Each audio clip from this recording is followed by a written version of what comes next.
Na čo všetko vieš využiť poistenie nehnuteľností? Poviem vám svoju reálnu skúsenosť. Ráno sa zobudíte a predstavte si, že vám nefunguje jeden obvod elektrickej energie. Zistíte, že problém je na vašej strane, že vám stále istič spadá a nie je to teda problém s distribúciou od ZCE. Viete kontaktovať asistenčnú službu, kde popíšete svoj problém a na základe toho vám pošlú na vaše miesto špecialistu, v tomto prípade elektrikára.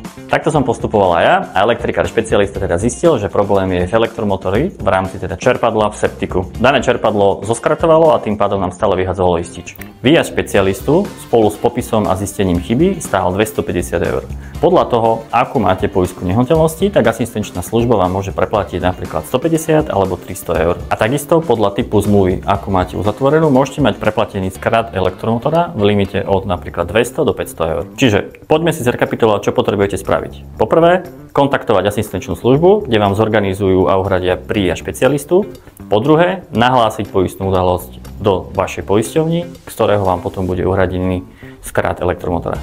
Takže moja rada znie, nie je len dôležitá poistná suma vo vašej nehnuteľnosti, či je aktuálna, ale takisto všeobecné obchodné podmienky. Z akého roku máte zmluvu zatvorenú? Chcete skontrolovať svoje poistenie nehnuteľnosti? Neváhajte nás kontaktovať a sledujte nás na sociálnych sieťach.